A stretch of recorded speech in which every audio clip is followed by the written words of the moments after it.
നമസ്കാരം. മൂവാറ്റുപുഴയിലെ വാർത്തകളും വിശദാംശങ്ങളുമായി ന്യൂസ് അറ്റ് 8 ആരംഭിക്കുന്നു. നോക്കാം ഇന്നത്തെ പ്രധാന തലക്കെട്ടുകൾ. മൂവാറ്റുപുഴ ജനറൽ ആശുപത്രിയിൽ വയോധികയുടെ സ്വർണ്ണമാല മോഷണ ശ്രമം. നാടോടി സ്ത്രീ പോലീസ് പിടിയിൽ. ബുധനാഴ്ച രാവിലെ 11ഓടെയാണ് കവർച്ചാ ശ്രമം. PMC പദ്ധതി നടപ്പിലാക്കാനുള്ള UDF നീക്കം. മൂവാറ്റുപുഴയിൽ CPI പ്രതിഷേധം. മാറാടി വില്ലേജ് ഓഫീസിലേക്ക് മാർച്ചും ധർണയും നടത്തി. മൂവാറ്റുപുഴ റബ്ബർ മാർക്കറ്റിംഗ് സഹകരണ സംഘം കോടികൾ വിലമതിക്കുന്ന സ്വത്തുക്കൾ ലേലത്തിന്. സ്വകാര്യ വ്യക്തികൾക്ക് സംഘത്തിന്റെ സ്വത്തുകൾ വിറ്റഴിക്കാനുള്ള ഗൂഢനീക്കമാണെന്ന് ആരോപണം. പുഴയോര നടപ്പാതയുടെ കൈവരികൾ തകർന്നു. 1 മാസക്കാലമായെങ്കിലും നടപടി സ്വീകരിക്കാതെ അധികൃതർ. ദിവസേന പ്രഭാത സവാരിക്ക് എത്തുന്നവർക്കും കാൽനട യാത്രക്കാർക്കും ഭീഷണി. BM public school library on wheels പദ്ധതി ഉദ്ഘാടനം നടത്തി. വായനവാരാഘോഷത്തിന്റെ ഭാഗമായി KSRTC ബസ് സ്റ്റാൻഡിലാണ് പദ്ധതിയുടെ ഉദ്ഘാടനം നടത്തിയത്.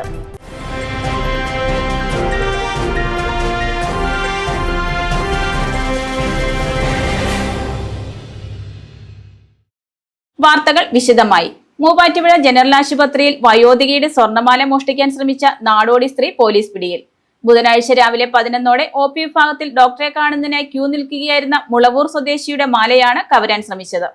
മൂവാറ്റുപുഴ ജനറൽ ആശുപത്രിയിൽ ഡോക്ടറെ കാണാനെത്തിയ വയോധികയുടെ സ്വർണ്ണമാല കവരാൻ ശ്രമിച്ച തമിഴ്നാട് സ്വദേശിനി പോലീസ് പിടിയിൽ. ബുധനാഴ്ച രാവിലെ 11ഓടെ മൂവാറ്റുപുഴ ജനറൽ ആശുപത്രിയിലെ OP വിഭാഗത്തിൽ ഡോക്ടറെ കാണുന്നതിനായി ക്യൂ നിൽക്കുകയായിരുന്ന മുളവൂർ ചിറപ്പടി മൂലയിൽ ബഷീറിന്റെ ഭാര്യ ലൈലയുടെ സ്വർണ്ണമാലയാണ് നാടോടി സ്ത്രീ കവരാൻ ശ്രമിച്ചത്. ലൈല ക്യൂ നിൽക്കുന്നതിനിടെ പുറകിൽ വന്നു നിന്ന അപരിചിതയായ സ്ത്രീ കഴുത്തിൽ കിടന്ന സ്വർണ്ണമാല ബലമായി കവർച്ച ചെയ്യാൻ ശ്രമിക്കുകയായിരുന്നു. മാല പൊട്ടിക്കാൻ ശ്രമിക്കുന്നതിനിടെ പ്രതിയെ അവിടെയുണ്ടായിരുന്ന രോഗികളും ആശുപത്രി ജീവനക്കാരും ചേർന്ന് പിടികൂടി പോലീസിന് കൈമാറി.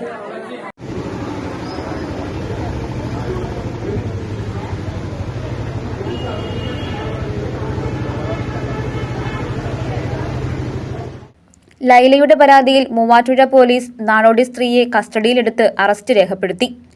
കേന്ദ്ര സർക്കാരിന്റെ PMC പദ്ധതി നടപ്പിലാക്കാനുള്ള UDF സർക്കാരിന്റെ നീക്കത്തിനെതിരെ മൂവാറ്റുപുഴയിൽ CPI പ്രതിഷേധം.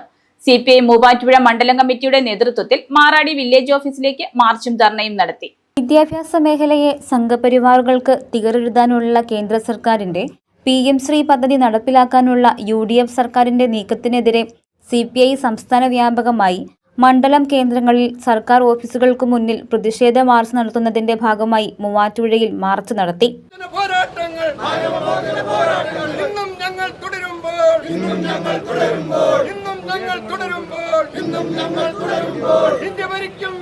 CPI മൂവാറ്റുപുഴ മണ്ഡലം കമ്മിറ്റിയുടെ നേതൃത്വത്തിൽ മാറാടി വില്ലേജ് ഓഫീസിലേക്ക് നടത്തിയ മാർച്ചും ധർണയും മുൻ MLA എൽദോ എബ്രഹാം ഉദ്ഘാടനം ചെയ്തു. PMC പദ്ധതി പ്രധാനമന്ത്രി സ്കൂൾ റൈസിംഗ് ഇന്ത്യ എന്ന ഈ പദ്ധതി പരിപൂർണമായി ഉപേക്ഷിക്കണം എന്നാവശ്യപ്പെട്ടുകൊണ്ടാണ് തെരഞ്ഞെടുക്കപ്പെട്ട സർക്കാർ ഓഫീസുകളിലേക്ക് ഈ നിലയ്ക്കുള്ള ഒരു മാർച്ചും ധർണയും സംഘടിപ്പിച്ചിട്ടുള്ളത്. സ്വാഗത പ്രസംഗത്തിൽ സമരത്തിന്റെ പ്രാധാന്യം ചുരുക്കം വാചകങ്ങളിൽ അടിവരയിട്ട് VK സുരേഷ് ഇവിടെ പ്രതിപാദിച്ചു. നമുക്കറിയാം, കേരളത്തിന്റെ വിദ്യാഭ്യാസ മേഖല സമാനതകളില്ലാത്ത നേട്ടങ്ങൾ കൈവരിച്ച നാടാണ്. ലോകത്തിന് മുൻപിൽ കേരളീയ വിദ്യാഭ്യാസ മേഖല തല ഉയർത്തിപ്പിടിച്ചു നിൽക്കുമ്പോൾ നമ്മുടെ സംസ്ഥാനത്തിന്റെ വിദ്യാഭ്യാസ മേഖലയെ കാവ്യവൽക്കരിക്കാൻ വേണ്ടിയിട്ടുള്ള ബോധപൂർവമായ ശ്രമമാണ് കേന്ദ്ര ഗവൺമെന്റ് നടത്തി വരുന്നത്. RSSന്റെ അജണ്ട നടപ്പാക്കുകയും നമ്മുടെ സംസ്ഥാനത്തിന്റെ വിദ്യാഭ്യാസ മേഖലയിൽ വലിയ വിപ്ലവം ഉണ്ടാക്കും എന്ന നിലയ്ക്കുള്ള പ്രതീതി ബോധപൂർവം സൃഷ്ടിച്ചുകൊണ്ട് കേരളീയ വിദ്യാഭ്യാസ മേഖല ആർജിച്ചെടുത്ത സർവ്വവിധ നേട്ടങ്ങളെയും ഇല്ലായ്മ ചെയ്യുവാൻ ബോധപൂർവമായ ശ്രമം കേന്ദ്രം നടത്തുമ്പോൾ ആ പദ്ധതി നടപ്പാക്കാൻ ഇപ്പോൾ കേരളത്തിൽ അധികാരത്തിലിരിക്കുന്ന UDFന്റെ ഗവൺമെന്റ് മുഖ്യമന്ത്രി VD സതീശന്റെ നേതൃത്വത്തിൽ ശ്രമിക്കുന്നതിനെതിരായിട്ടുള്ള പോരാട്ടമാണ് ഈ സമരം. CPI മണ്ഡലം സെക്രട്ടറി ജോളി പൊട്ടയ്ക്കൽ അധ്യക്ഷത വഹിച്ച ധർണാ സമരത്തിൽ EK Suresh, VM Thampi, KK Sreesanth, CM Ibrahim Kareem, KE Shaji, Vinson Illikkal, Govindas Kunnumpuram, KS Nandana എന്നിവർ പ്രസംഗിച്ചു. KB Nisar, PV Joy, NA Babu, Shabeer Thachethu, KA Jaya, MV Subhash, NK Aji, CJ Babu, Binoy Mathew എന്നിവർ മാർച്ചിനും ധർണയ്ക്കും നേതൃത്വം നൽകി. കുറഞ്ഞ ചെലവിൽ അത്യാധുനിക ആരോഗ്യ പരിരക്ഷ. MCS hospital. We take care of your health.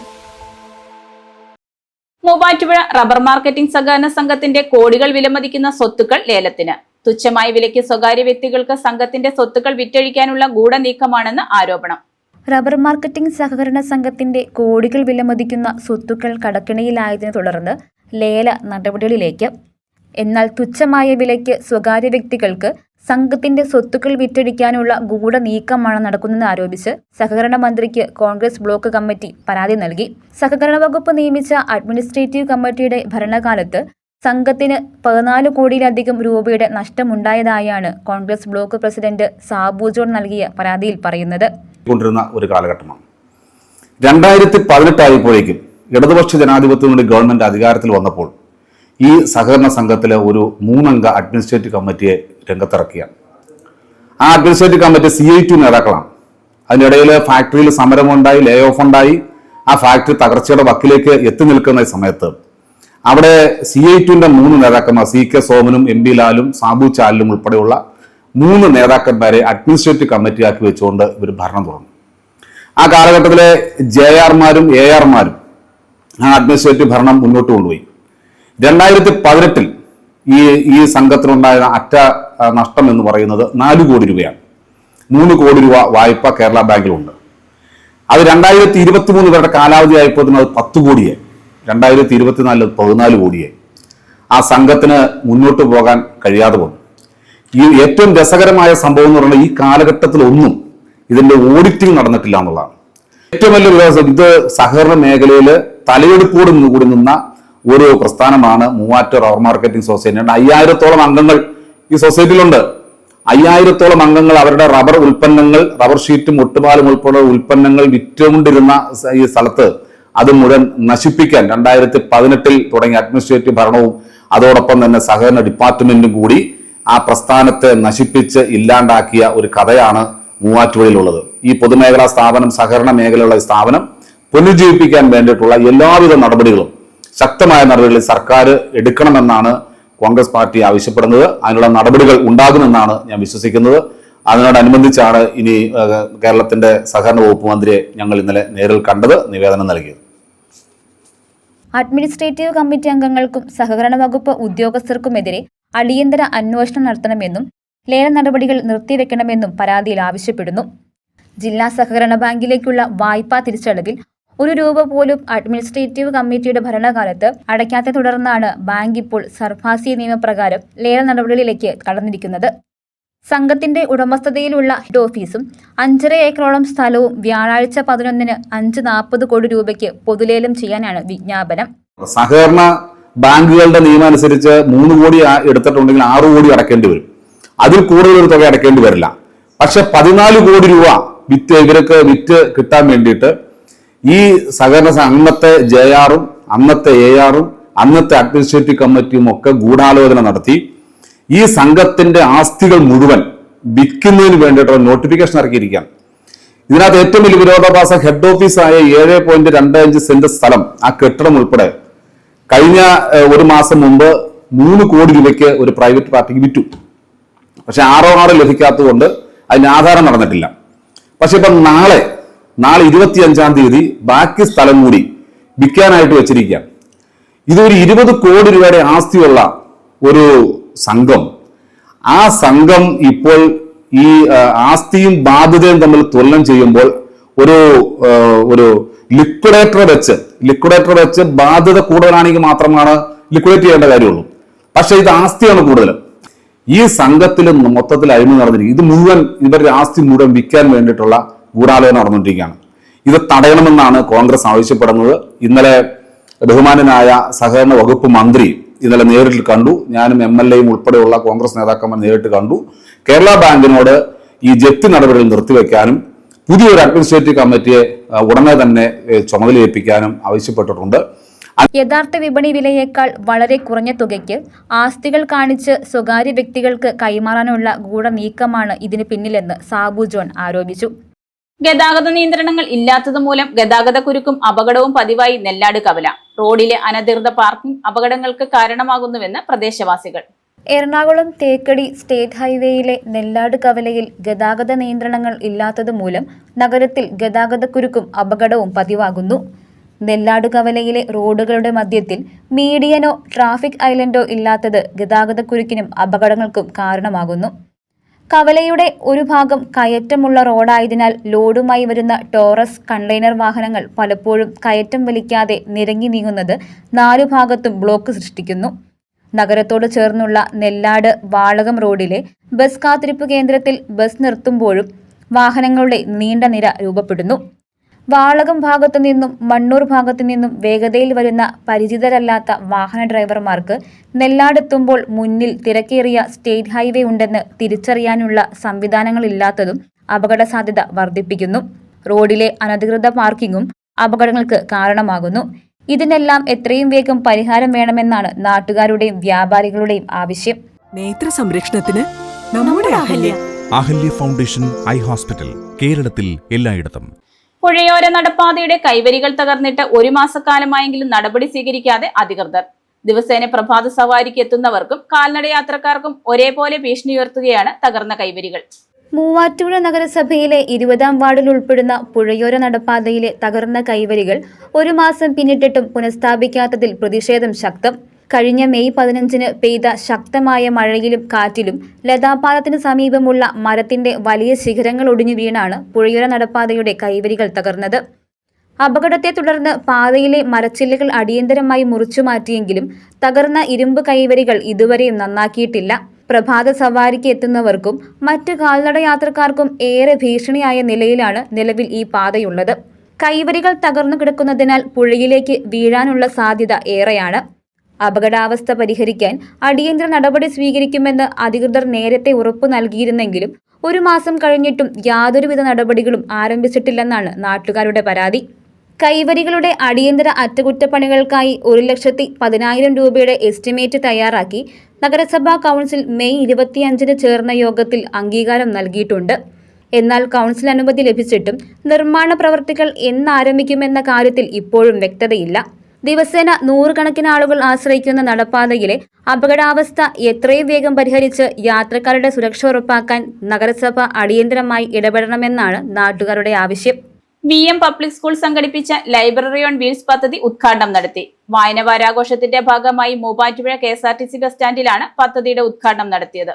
വായനാ വാരാഘോഷത്തിന്റെ ഭാഗമായി VM പബ്ലിക് സ്കൂൾ സംഘടിപ്പിച്ച ലൈബ്രറി ഓൺ വീൽസ് പദ്ധതി മൂവാറ്റുപുഴ KSRTC ബസ് സ്റ്റാൻഡിൽ നടത്തി.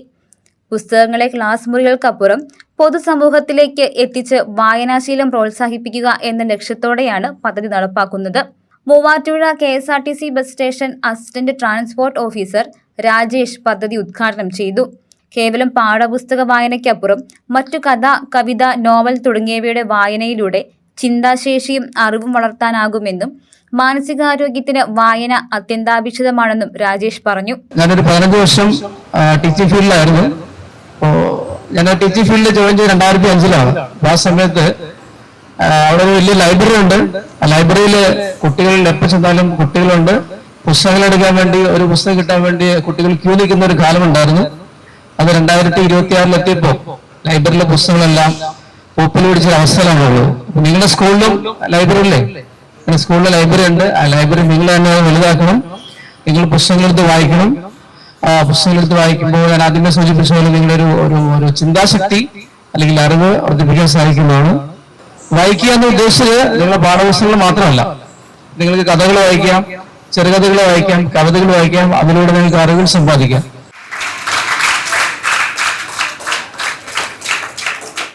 സ്കൂൾ ചെയർമാൻ KM അഷ്റഫ് അധ്യക്ഷത വഹിച്ച ചടങ്ങിൽ school principal doctor KM Abdul Rasheed, general controlling inspector Shaji, school office administrator Haleel തുടങ്ങിയവർ പ്രസംഗിച്ചു. School PTA chairperson Rasheeda, Naseem, programme convener Soufi, coordinator Najumnisa, വിദ്യാർത്ഥികൾ, അധ്യാപകർ, രക്ഷിതാക്കൾ, പൊതുജനങ്ങൾ തുടങ്ങിയവർ പങ്കെടുത്തു. യാത്രക്കാർക്ക് പുസ്തകങ്ങളും മധുരപലഹാരങ്ങളും വിതരണം ചെയ്തു.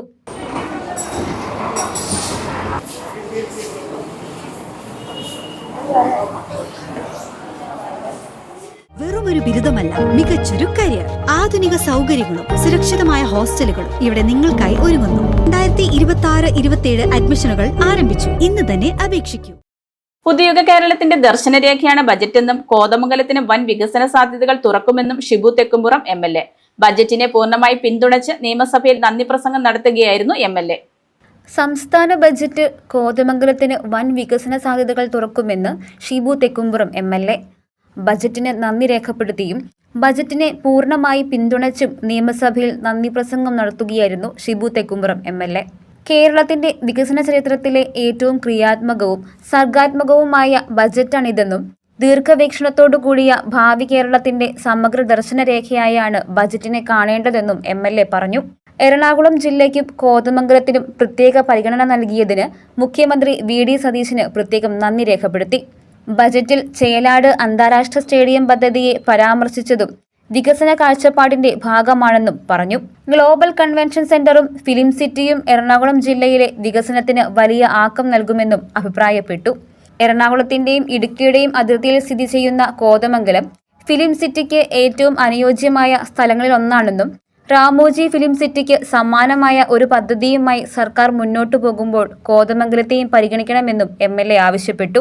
എറണാകുളം ജില്ലയ്ക്കും കോതമംഗലം നിയോജകമണ്ഡലത്തിനും പരിഗണന നൽകിയ മുഖ്യമന്ത്രിയോട് പ്രത്യേകമായ നന്ദി പറയുന്നു.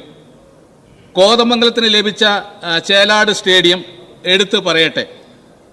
ഗ്ലോബൽ കൺവെൻഷൻ സെന്ററും ഫിലിം സിറ്റിയും ജില്ലയുടെ വികസനത്തിന് ആക്കം കൂട്ടും. മലയാള സിനിമയ്ക്ക് നഷ്ടമായ ഗ്രാമീണ ജീവിതവും പച്ചപ്പും സാർ അത് തേടിയെത്തുന്നത് കോതമംഗലത്താണ്. ഒത്തിരി ഹിറ്റ് ചിത്രങ്ങൾ കോതമംഗലത്ത് ഷൂട്ട് ചെയ്തിട്ടുണ്ട്. എറണാകുളത്തോടും ഇടുക്കിയോടും അടുത്ത് കിടക്കുന്ന കോതമംഗലം ഫിലിം സിറ്റിക്ക് അനുയോജ്യമായ സ്ഥലമാണ് കോതമംഗലം. രാമോജി പോലുള്ള ഫിലിം സിറ്റി പ്ലാൻ ചെയ്യുമ്പോൾ അതിന് അടിത്തറയുള്ള കോതമംഗലത്തെ കൂടി പരിഗണിക്കണമെന്നുള്ളതാണ് എൻ്റെ വിനീതമായ ആവശ്യം. സാർ, കോതമംഗലം നിയോജക മണ്ഡലത്തിലെ നെല്ലിക്കുഴി പഞ്ചായത്ത് ഫർണിച്ചറിൻ്റെ ഹബ്ബാണ്. കേരളത്തിലെ തന്നെ പ്രമുഖ കേന്ദ്രമാണ് നെല്ലിക്കുഴി. നെല്ലിക്കുഴിയിൽ ഏതാണ്ട് 300ഓളം സംരംഭങ്ങൾ ഉണ്ട്. 10,000 പേര് തൊഴിൽ ചെയ്യുന്നു. സാർ, എറണാകുളം ജില്ലയിൽ ഫർണിച്ചർ ഹബ്ബായി ഒരു സ്ഥലം പരിഗണിക്കുമ്പോൾ തീർച്ചയായും കോതമംഗലത്തെ അതിൻ്റെ ആസ്ഥാനമാക്കണമെന്നുള്ളതാണ് ജനങ്ങളുടെ വലിയ ആവശ്യം. നെല്ലിക്കുഴിയെ എറണാകുളം ജില്ലയിലെ ഫർണിച്ചർ ഹബിന്റെ ആസ്ഥാനമായി പരിഗണിക്കണമെന്നും ഇൻഫോ പാർക്കിന്റെ ഒരു ഉപകേന്ദ്രം കോതമംഗലത്ത് സ്ഥാപിക്കുന്നതിനുള്ള നടപടികൾ സ്വീകരിക്കണമെന്നും MLA ആവശ്യപ്പെട്ടു. വടാട്ടുപാറ, തട്ടേക്കാട്, പൂതത്താൻകെട്ട്, മാമലക്കണ്ടം എന്നിവയെ ബന്ധിപ്പിച്ച് സമഗ്രമായ ഒരു ടൂറിസം സർക്യൂട്ട് രൂപീകരിക്കണമെന്നും ഷിബു തെക്കുംപുറം MLA നിർദ്ദേശിച്ചു.